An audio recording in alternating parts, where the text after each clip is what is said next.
Well, thank you everyone for joining us. Today we have a very special treat, Miss Julie Mattox. She's in Yantis, Texas, which is in Wood County, and she has agreed graciously to give us a presentation about her little operation that she's running there and the transformation that's taken place since she has started operating on it. Miss Julie, without further ado, I will say if you will hold all your questions until the end. We'll have a Q&A after she finishes up her presentation. Miss Julie, take it away. Okay, well, thank you guys for having me here today to tell you it's a story, that's for sure, and it's kind of a comedy by the time you get down to the end of it. But I just want to say one thing. I am certainly not an expert on cattle, and I am not an expert on prairie restoration, but I'm learning as I go. But there is a few things that I've learned over these past few years, that there's no easy or fast way to restore an old dairy back to a tall grass prairie. It requires vast amounts of patience, which I'm learning to have. I wish I could control the weather.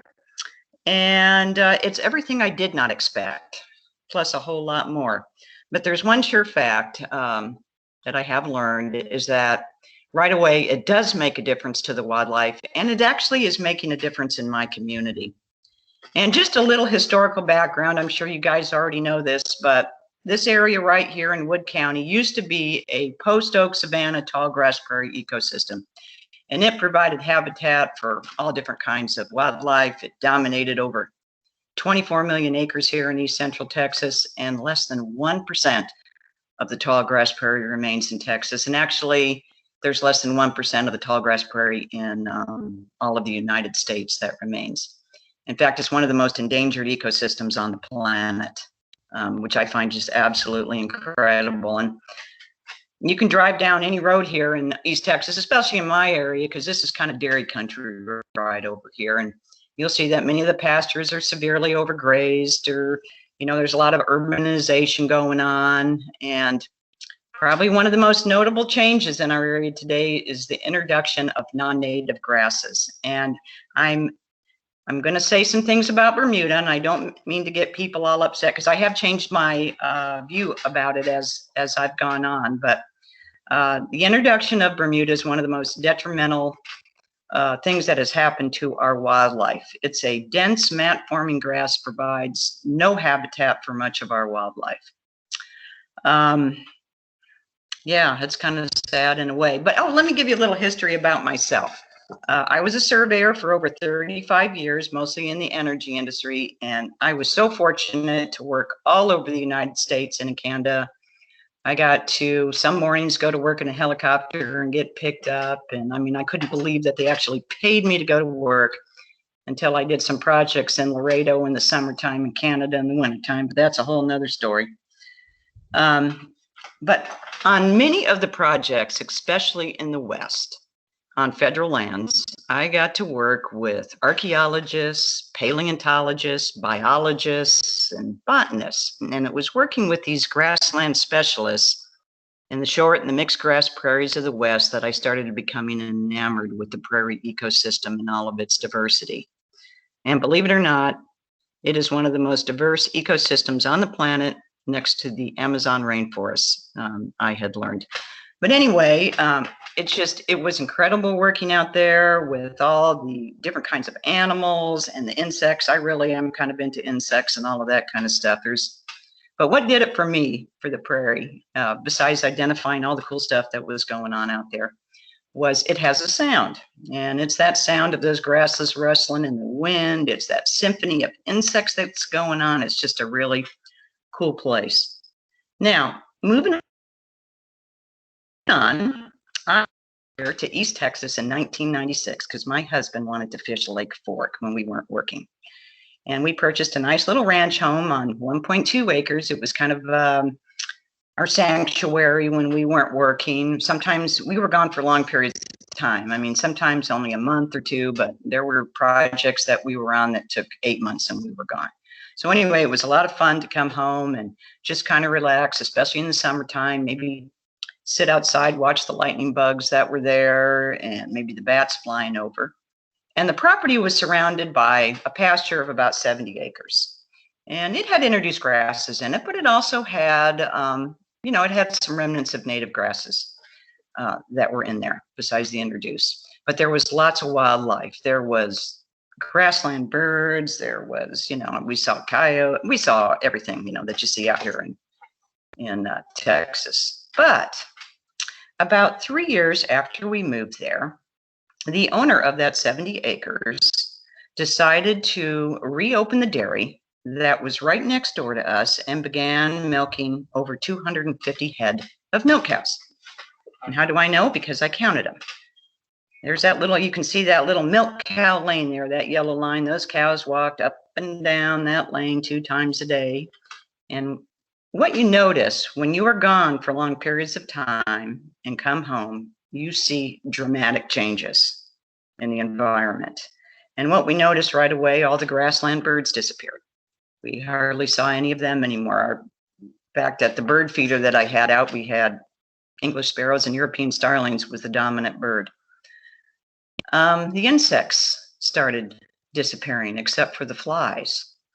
And the flies became so bad that I even sprayed my property for flies. And not only did I do anything to deter the flies, I'm sure I killed every beneficial insect that was probably left on my property.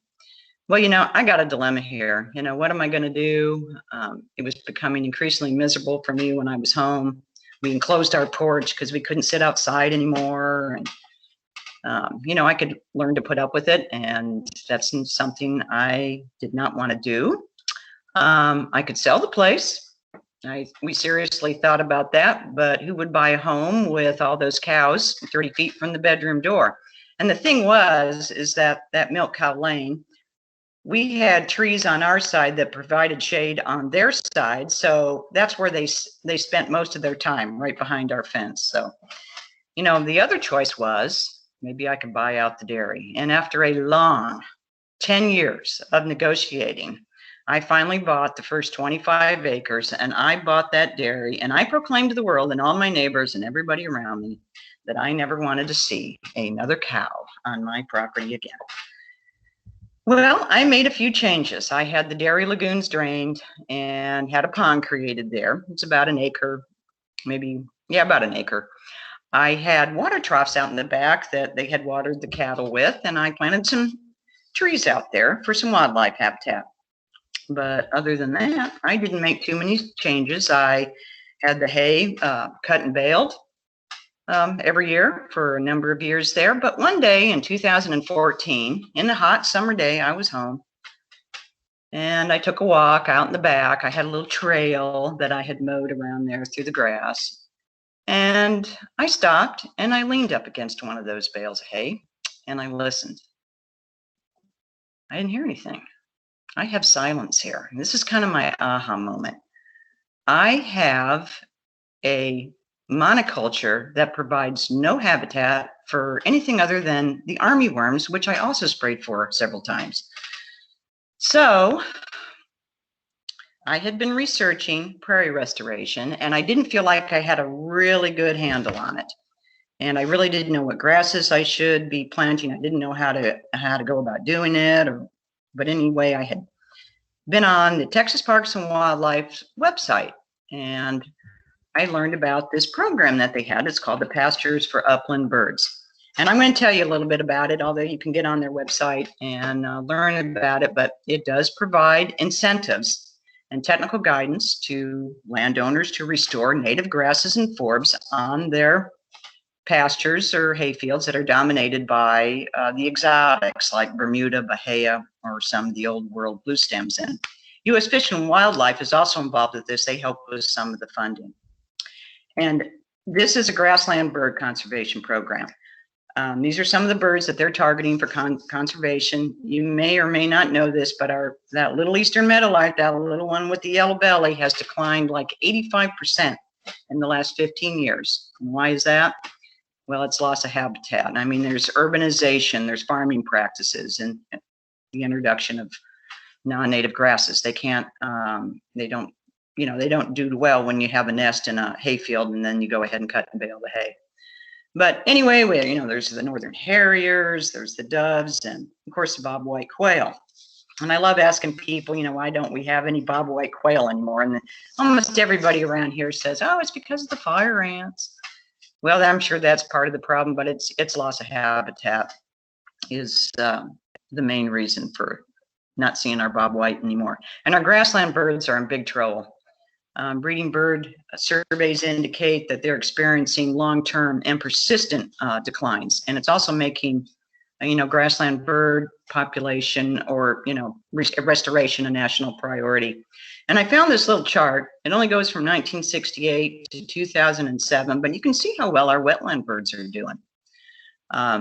There's a lot of groups out there. Ducks Unlimited and hunters have actually helped restore a lot of these wetlands, but our grassland birds are suffering due to loss of habitat. And what this program does, and this is the main thing that it does, it helps increase diversity. And that's the whole key here. And it provides habitat for our resident, breeding, migrating, and much of our wintering bird population. And under proper management, these same pastures, when they're replanted, can be providing nutritious livestock forage. And what does Parks and Wildlife provide for you at no cost? They provide all the herbicide. They do want you to knock back that Bermuda. They provide you with all the grass seed for your area and technical guidance and the use of their no-till drill. And what do you get to do? You get to do all the labor, of course. They also do not provide a sprayer for the herbicide, and you need to have your own tractor or be able to borrow one to pull the no-till drill. But Parks and Wildlife is there the whole way for 10 years. You're going to sign a contract with them if you get into this. And they've identified over 40 different species for the project, little and big blue stem and Indian grass, but each property is different. And when they come out and assess your property, if you do get accepted into the program, they'll decide what grasses may grow best in your area and also the forbs. And if you wanted to participate in this program, you just contact your Parks and Wildlife biologist, and it goes by county, your county biologist, and they'll come out and see if your property is could be part of the program, and then you work to put together a proposal, submit, implement, and then of course the fun part is monitoring the progress. And also, I thought by getting into this program, this is one of the funny parts. I thought by establishing right from the get-go, establishing this restoration, that I wouldn't have to do anything, that it would just grow and take care of itself. Well, you'll see how that didn't work out. But anyway, again, you're going to sign a contract with these guys for 10 years anyway, and you'll go over the species that you're going to target for management, maybe some of your goals and objectives, and mine was to get the wildlife to return again. And then you go over some of your qualifying management activities, your habitat, predator control, maybe some supplemental water and food, providing some shelters, and then making the census of the populations that are returning. But here I am. I'm getting ready to, it was hard for me to kill this beautiful green Bermuda grass hayfield. But let's see, I entered in the program in 2015, and they delivered the herbicide in May, and we made our first application of the herbicide in June when it was really growing good and healthy. And we actually made 3 applications to really knock it back, but you never get rid of it all. But anyway, I soon learned to love the look of dead Bermuda, although my neighbors did not understand that, and they thought that I was absolutely crazy.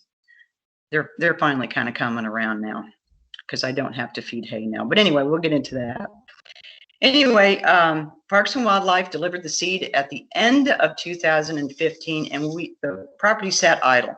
Nothing happened until 2016 when we planted in January. They brought out the no-till drill here. And also, I thought I was going to have all kinds of beautiful little flowers out there. So I contacted Native American Seed, and I bought a couple of their wildlife mixes. Their Be Happy mix and their Butterfly Retreat mix. And for me, I'm not saying for every application out there, it was a considerable waste of money.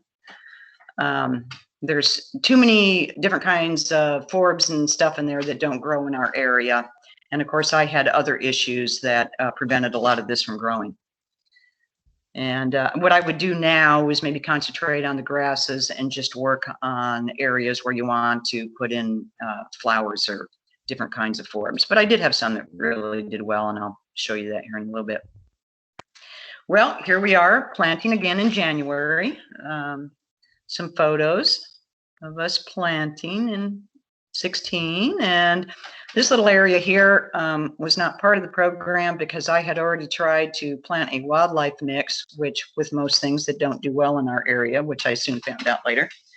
But what did persist was some switchgrass. I mean, this is even coming up through some of the Bermuda. So I replanted that with Parks and Wildlife mix also. And I was happy to say that that same dairy farmer that sold me the first 20 acres sold me the remaining 40 or so acres, and I entered all of the property into the pastures for Upland Birds program. Well, here we are in April. You know, I'm thinking my little prairie is going to come up and be all pretty, and I won't have to do anything. And what to expect? There is nothing coming up that we planted. Of course, most of our native seed or our native grasses are warm season. This is all cool season, mostly introduced species, you know, the buttercups, the henbit, shepherd's purse. But, you know, even by, yeah, nothing that we planted came up. But here we are in June of 2016. A lot of the forbs are coming up. Wildlife is starting to return as far as, you know, the rabbits and all of that is coming back. And we're starting to get a lot of birds. Eastern meadowlarks started nesting on the place, maybe a couple that year. Tons of dickcissels. I'd never even heard of a dickcissel until getting into this program, but we probably had 30 or 40 on that little 20 or 25 acres. But they started to return. But I soon learned there's this thing called the seed bank.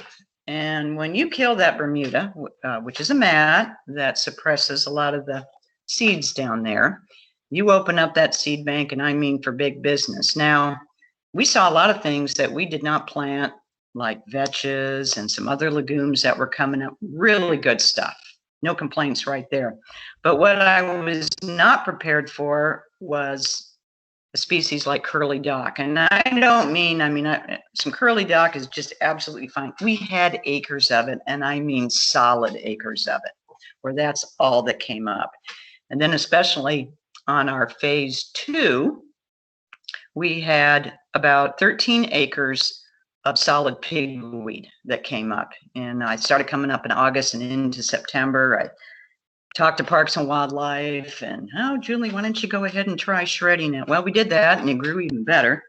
So I just went ahead and made the decision to hit it with a light herbicide treatment, and I was able to knock that back. We also had a lot of cool season stuff actually coming up. We had this rescue grass, which is a South American species of grass, which, I mean, if you have cattle, it's great. You know, it comes up in late winter, has a growth spurt in spring, and it gets real tall, and it laid over and it made a mat on my place. But anyway, that's part of the problem. But the main problem was our curly dock and our annual rye, and things got worse on phase 1 and our phase 2. And I mean, it got worse over the years. I mean, this is what it looks like. I just had too much rye, and I did a lot of shredding. I did what Parks and Wildlife told me, you know, why don't you try shredding it? And they always want you to shred in the mosaic pattern, so you leave some of the tall stuff there for the wildlife to get to. But that didn't do a lot of good. And I don't want to say that everything was bad. I probably had about 25% of the place that, you know, it's, you know, kind of coming on. We had some areas that were pretty wet that our Eastern Gamma started really coming in. And I still have those places today that are doing just absolutely great. Some switchgrass areas were doing pretty good. So it wasn't all bad. And we had some forbs coming in a few areas, and we had some Indian grass coming in. So it wasn't all bad, but I still wasn't happy with the way things were going on in the majority of the project. Now, a prescribed burn is part of the plan with Parks and Wildlife, and they said they wanted to do it after 3 years. So here we are at the end of 18. They actually came out, my biologist and their burn specialist, and they said, you know, Julie, we can't do a prescribed burn here. you have too much fuel. You have too much annual rye. So all I was able to do was walk around with my drip torch and do some isolated areas. So that's the best that we were doing. And I mean, look at this. I should have cut and baled this stuff.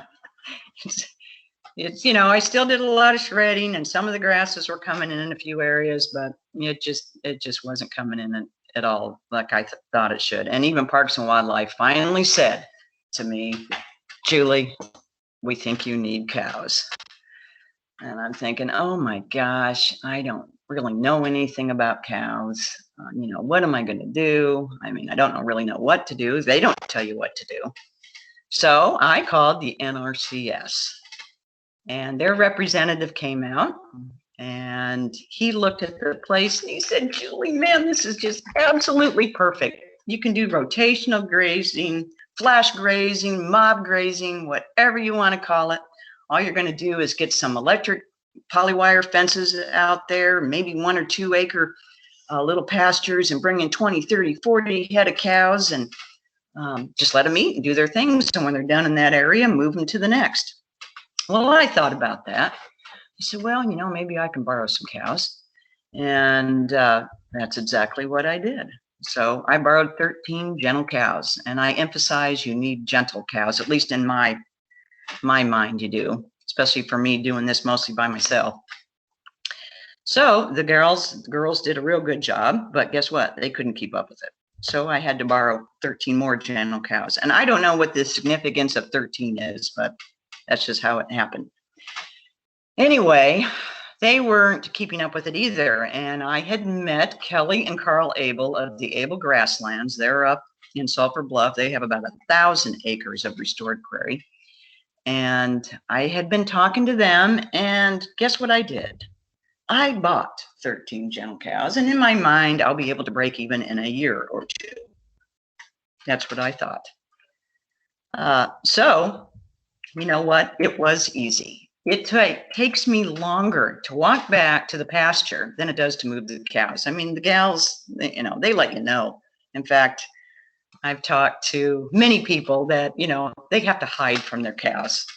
I mean, I duck so they don't see me when they think it's time to move, when I think they need to stay a little bit longer. But these gals became my buffalo. They became part of the prairie ecosystem. I tried some trample planting that first year. I have an ATV with a seeder on the back, and I seeded like, you know, that little acre that I'd move them before I'd move them in. That did not work very well at all. I don't see a presence of really anything I planted, so I changed that method. I feed cubes starting about November, maybe towards the end of November, and all the way till the rye starts growing. And I pick maybe a 20 by 20 area or 30 by 30 area, and just sprinkle maybe a coffee can full of native seed in there, spread it out, and then put their cubes on and let them trample plant that into the ground, and that's working much better.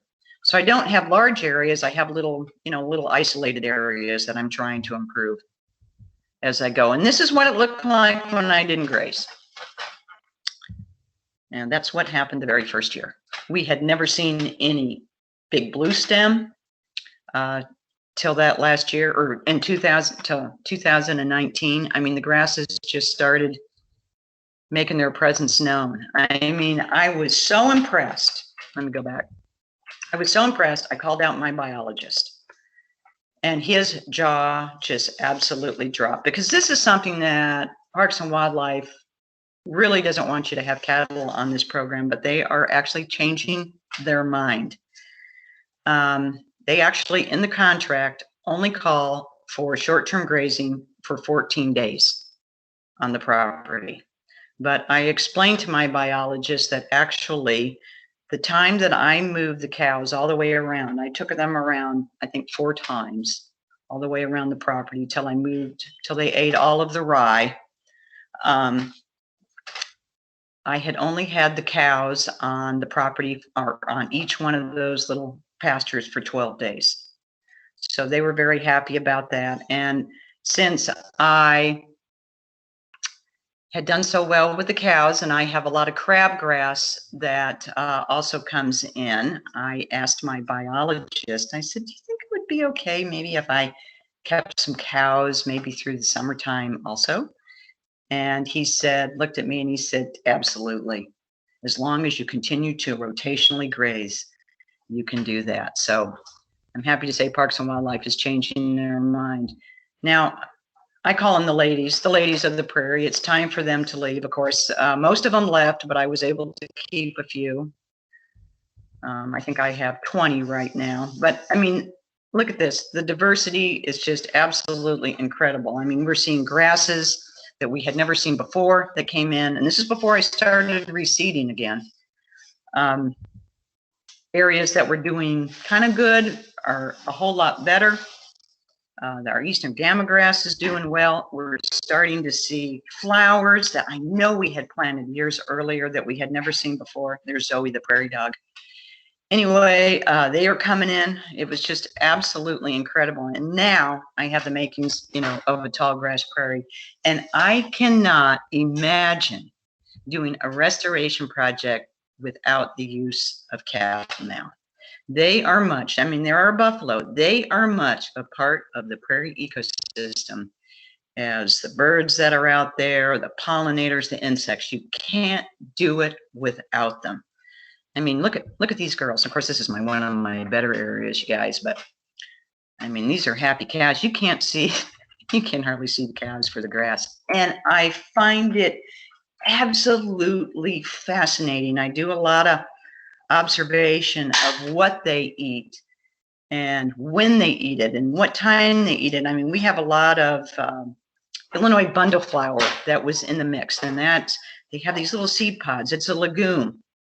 And those cows and those calves will pick those little seed pods off and eat those certain times of the year.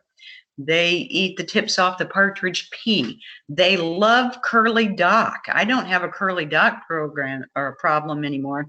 In fact, at certain times of the year, they will go for that dock before they will the rye when it's just now starting to come up. But anyway, again, I don't have a problem with that. There's me and some of the calves that I have now.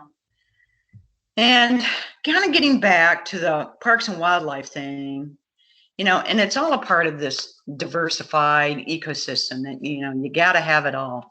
But we were targeting reptiles and amphibians and some of the small mammals for our program.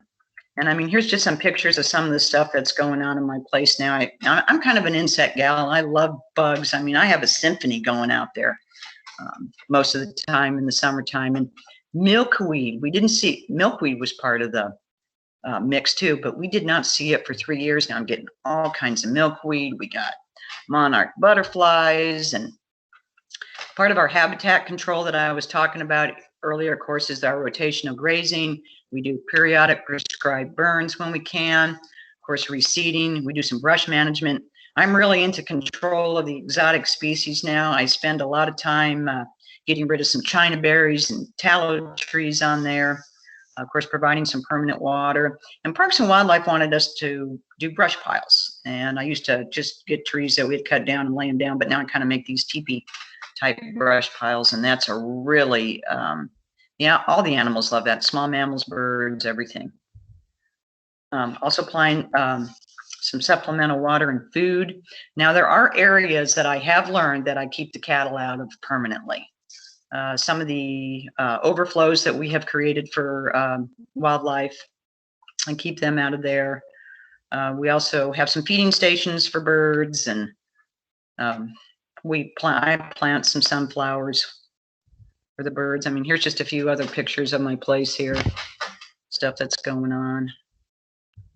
Also providing shelters. Again, I talk about my brush piles. I'm kind of into birds. You guys can kind of guess. I'm building a chimney swift tower.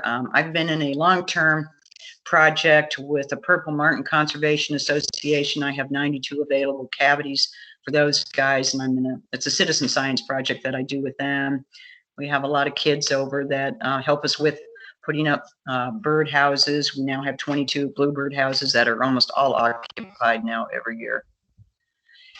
Okay, now that's all the top of the soil. But, you know, getting to know the NRCS a little bit better, I was talking to, actually it was John Stone, and asking, you know, what else can you guys do for me? Now, when I first started with this cow business stuff, I was moving my water troughs, my big metal water troughs. I'd just roll them on and drag hoses even up to 1/4 mile to keep those girls watered. But he said, I think maybe we can help you out with that. So I got into a plan with them, cost share plan for some concrete water tanks. Also, when talking with Brandon, I learned about forage testing, and I'm beginning to learn what happens below the ground. And that's a whole nother world now that's going out there. Dirt to Soil. I don't know if you've ever read that book. What's that guy's name anyway? Gabe Brown. Yeah, that's his name. He's got some great things in there. I can't follow everything he does, but it's all very, very interesting, everything below the ground. Just thought I'd show you some pictures. Here we are laying our pipe for our concrete water tanks. We actually did over 1 mile.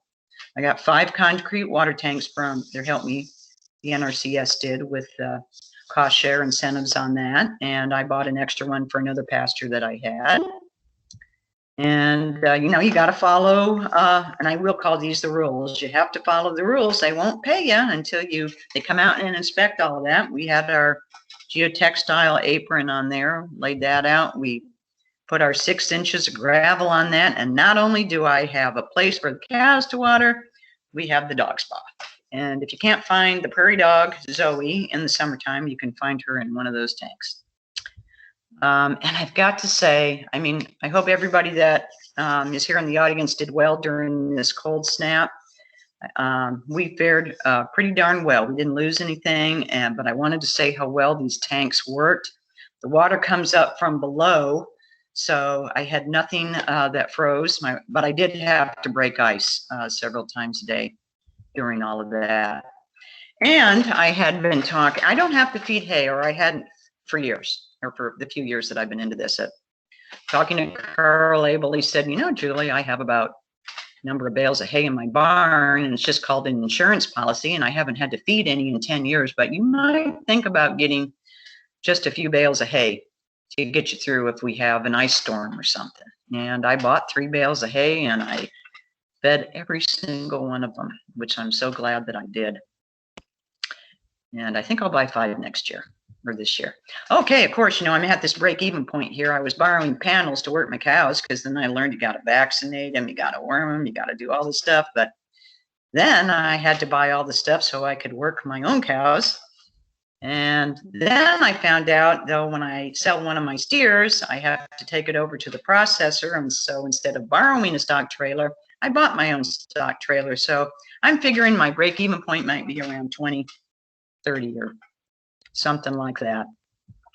But anyway, in summary here, it takes a lot of patience. It takes a lot of time for our native grasses and forbs to come in, plant it. The wildlife returns even before you have a tall grass prairie. Try a lot of different approaches to see what works, and don't be afraid to do it. I was kind of afraid the very first 3 years to do too much. I kind of followed Parks and Wildlife's, they're my contract, and you can do this, this, and this. But in my circumstance, probably restoring an old dairy, I probably should have had cows into the mix in at least year 2, not waiting into my 4th season. Definitely the cows were the missing link in my restoration project here. But even a small restoration project has a profound effect on the wildlife and the community.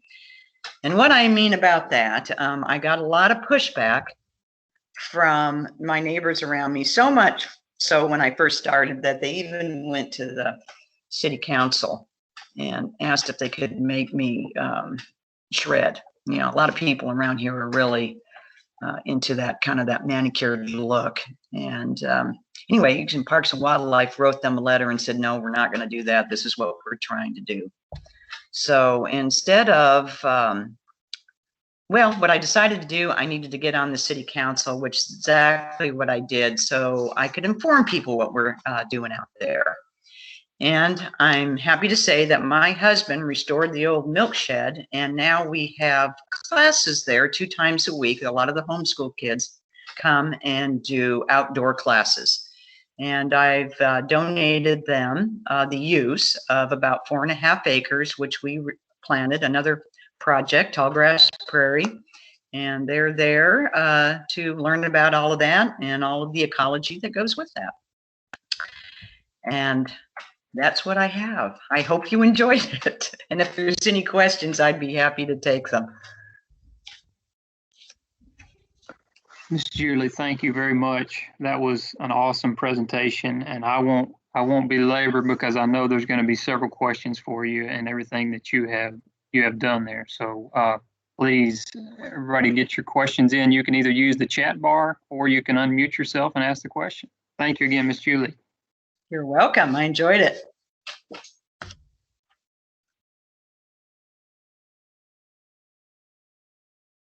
Hi, Julie. My name's Emily, and I'm with the NRCS as well. And I had a question about your rotational grazing plan. Sure. How often do you move your cows? Is it like daily or every few days or weekly? But before you answer it, real quick, I just want to say you deserve an award or multiple awards for everything that you've done. I really admire you and the work that you've done. So thank you for all that you do for our environment. Oh, thank you. I don't feel any special, feel very special, but anyway, thank you very much. As far as my moving the cattle, it varies from season to season. Of course, when the rye is growing, I may move them every 1 or 2 days, depending on the size of the pasture I make. As the winter goes, and depending on the weather, I might increase those. And sometimes in the summer, like if I want to actually leave the property for a week, I'll enlarge a pasture for them and so I don't have to move them as often. But right now, I got to say, and I was talking to Brandon about it, I'm into mud management right now. We have had that terrible winter weather and so much rain here. I've had 5 inches in the last week that I have had to increase the size of my pastures just so they don't destroy it. But I would say in the winter, it's about on the average, every 2 days, probably through April and into spring, and then maybe about every 3 days through the summer. I do that. And actually, I wasn't moving them so much in the winter until Brandon and John came out and showed me what I could be doing more in the wintertime and making more moves then. So I'm not doing it right now again because of mud management, but I expect to get into that as soon as it dries up a little bit. That is awesome. Thank you so much. Mm-hmm.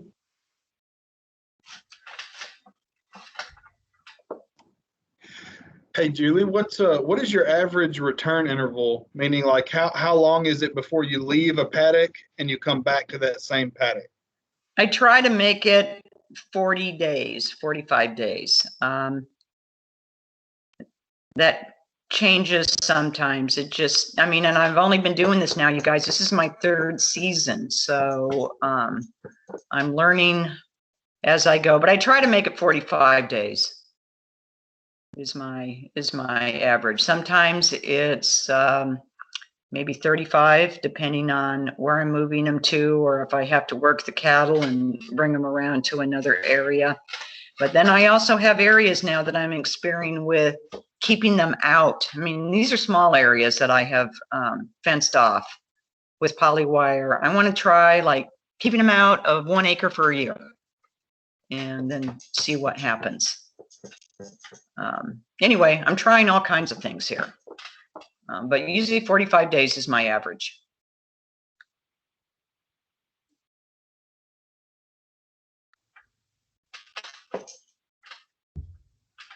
Hey, and also I want to add, which I didn't say, if one was to get into the Pastures for Upland Birds program, I think their minimum acreage is 25 acres on that. But it is a pretty good deal. Hi, Julie. This is Greg. Question in regarding to your start. Did you do any soil testing and evaluate pH of your soils when you started your venture? I didn't, but I should have. I had areas that Well, let me tell you the mistake that I made. When I drained those dairy lagoons, I drained them on that 25 acres all over. So you can imagine the fertility that was going on there. Yeah, yeah. And I am still experiencing some problems with that to this day. But I have done forage testing, but I have not yet done soil testing, but that is in my plan for this year. Definitely to do soil testing. I should have, definitely. Okay, thanks. Thank you. Mm-hmm. And Brandon helped me a lot with forage testing. I mean, that's a whole nother world. You know, this is, you know, I'm not going to have to do anything, remember, when you get plant this native stuff. I'm just going to sit back and enjoy it. But I seem to get busier and busier every year with all these new things to try. But now I'm into forage testing, and my place is just great as far as forage. And it's the diversity. I wouldn't you think, Brandon? It's all that diversity that's out there. Yes, ma'am. Just as a brief aside on that note, when I saw the cattle at the beginning of winter, they were probably going into the winter as a body condition score 7, and her forage was outstanding. So the mixture of the cool season ryegrasses and the stockpiled warm seasons that she has, you know, barring the snow and ice, she would have made it through without feeding hay. And actually, after doing the forage testing, she probably could have made it without even feeding supplemental cubes or protein. And not only do I, you know, my cows get the best, of course, but feeding those cubes also helps me keep my cows gentle. I can do just about anything with them. They're happy, gentle cows.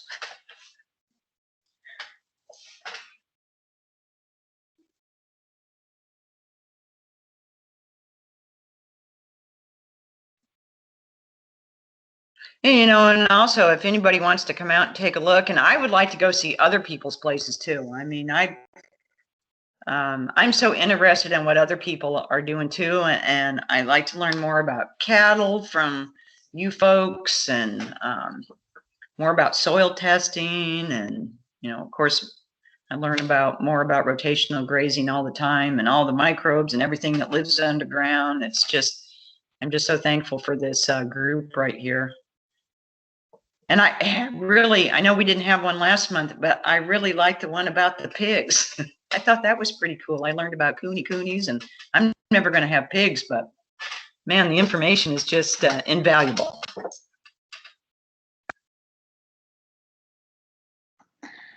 Miss Julie, we had a question on the chat. Did you have any experience prior to all this with livestock at any point in your past? Yes, when I was working and I had to be on a ranch working, I would open the gate and go through the gate and see the cows there. That's my experience with cows. No, I had no experience with cows, none whatsoever. With livestock, I had horses when I was growing up, but not any cattle.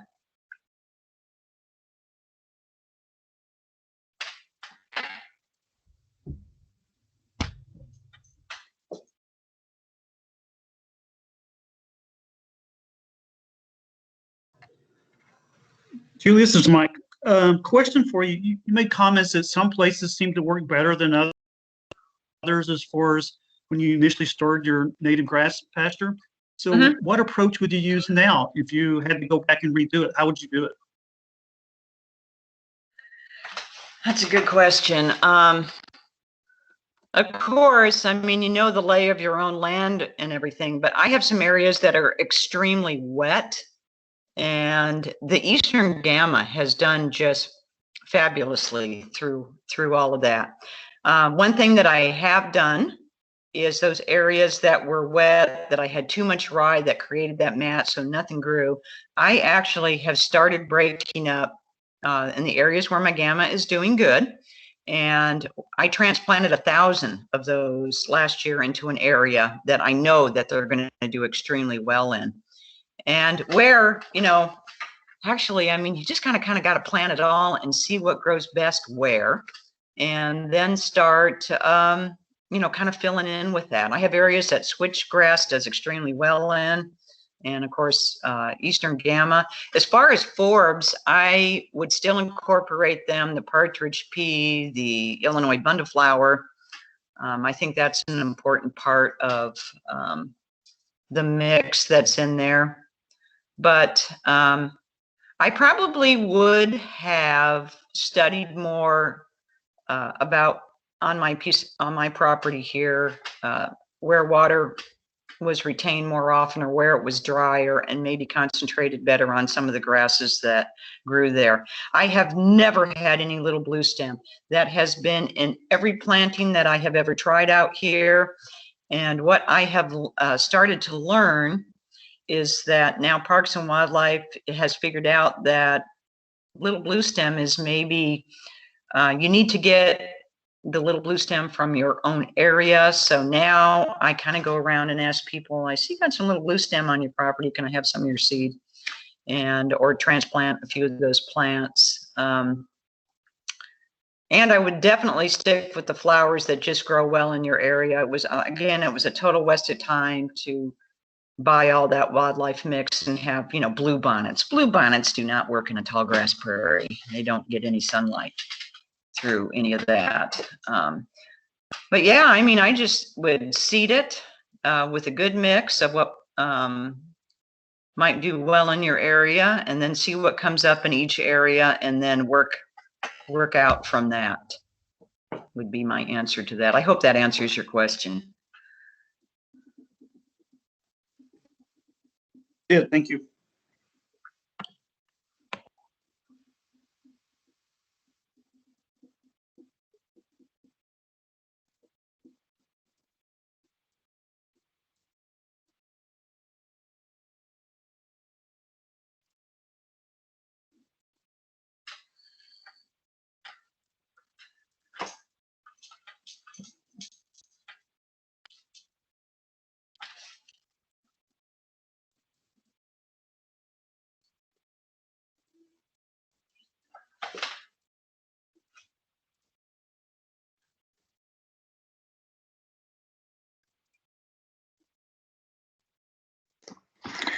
Do we have Julie, any I've other got questions?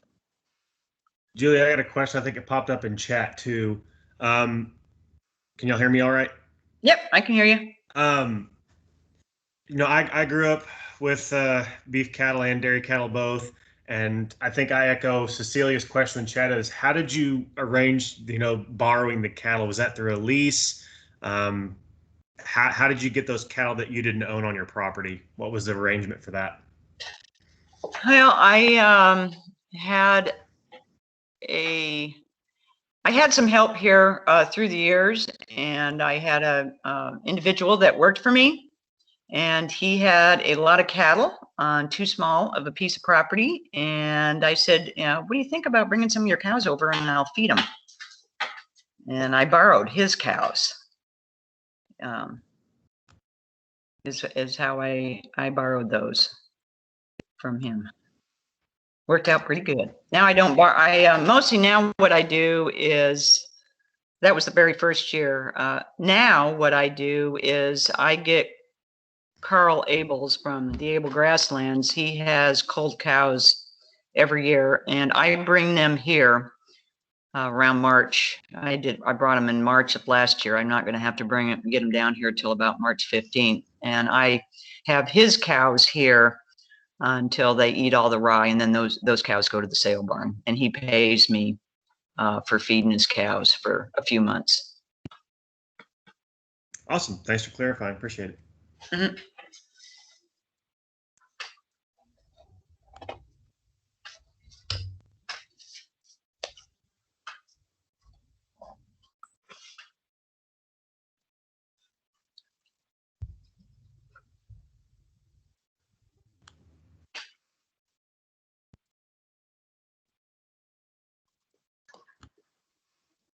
Any other questions out there before we let Miss Julie go?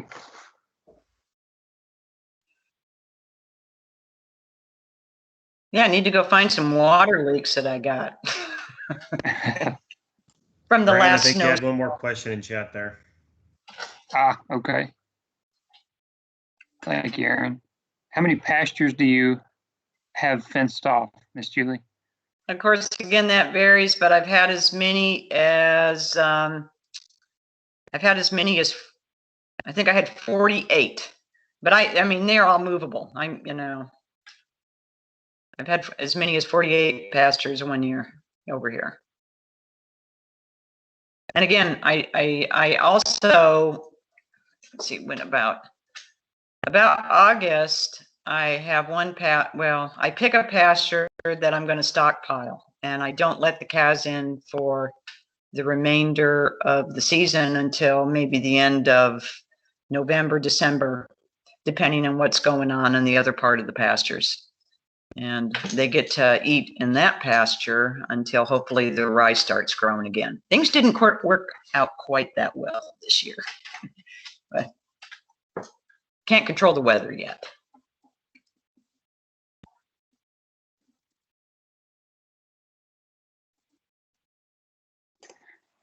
Have you thought any about direct marketing the beef finished on your tall grass prairie? Well, that's a good question. I have been doing that, and mostly I call former clients or associates that I used to work with, and I have sold all of my grass-fed steers to this day. So I'm on my fifth one, going on my fifth one now.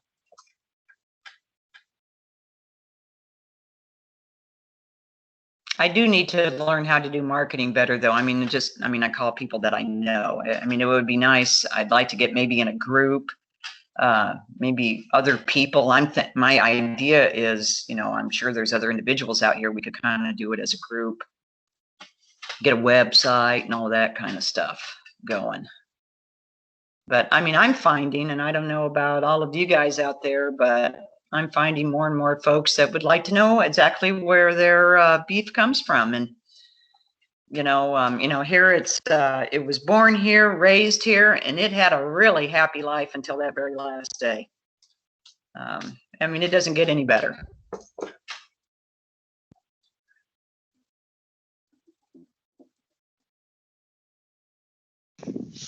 Hi, Julie. This is Jimmy. I was wondering what electric fence system you use and if you're satisfied with it. Well, I mean, I didn't know there was more than one kind. Excuse my ignorance, but I just have them on reels. And I do use batteries. I would like to get maybe some more permanent hot wire fences up, but I just have them on reels, and I use the little posts and the little insulators, and that's what I do right now. Am I satisfied? I don't know. Is there something better?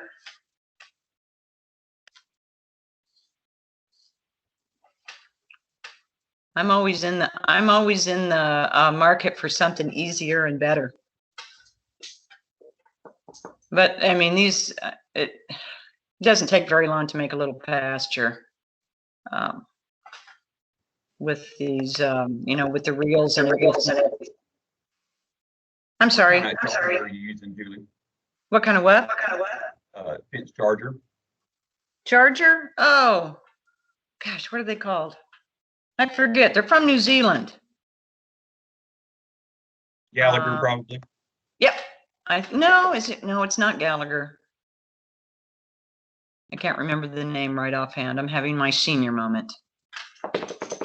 Can't remember. One's called the X1 and one called the X2. Anyway, they are from New Zealand. They seem to work pretty well. I believe that's Stay Fix. Yeah, that's what it is. That's what it is. Yeah, I'm pretty happy with that. I haven't had any issues at all with that. I would like to, on my 20 acres that's fenced off with a barbed wire fence, I'm planning on putting up a more permanent hot wire fence on that so that I could just hook in my more movable ones into that. And I could plug in that one instead of hauling batteries around. I don't like hauling batteries around. That is one deal that I mean, it's okay. Just something I got to do.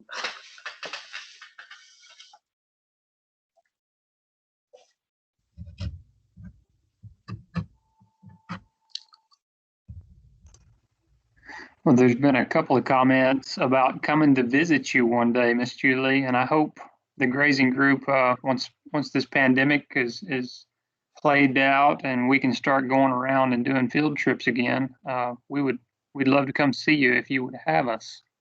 Oh gosh, heck yeah. Yep, anytime. I'm always here. Remember, I don't have anything to do because I planted a prairie.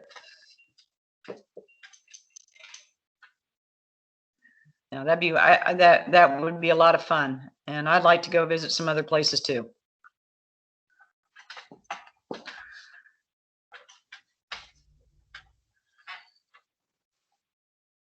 Well, is there any other questions? If not, we can't thank you enough, Miss Julie. This was awesome. Well, I appreciate it. I hope I didn't bore you too much. Oh, ma'am, this is what we all enjoy. This is our passion, and it's so encouraging to see such a steward of the land as yourself and what you have done there. Well, thank you very much. I really appreciate it. All righty. Well, we will. I will get this recording sent out to everyone so they can share it. And we have several that are not able to attend live or they can't get their internet connection to work. I've had a few call in already and say that they couldn't get it to work quite right. But we'll get the recording sent out, and hopefully a lot more people will get to see it. Okay, and if you need my PowerPoint, I'd be happy to get it to you. Okay, I'll let you know, Miss Julie. Okie doke. So I can stop sharing now, right? Yes, ma'am. All righty. Thank you very much. Okay, call me if you need anything. Likewise. I'll call you, that's for sure. All right. Okie doke. I sure do appreciate it. I'll talk to you another time. Okay, thank you. Bye-bye. Bye.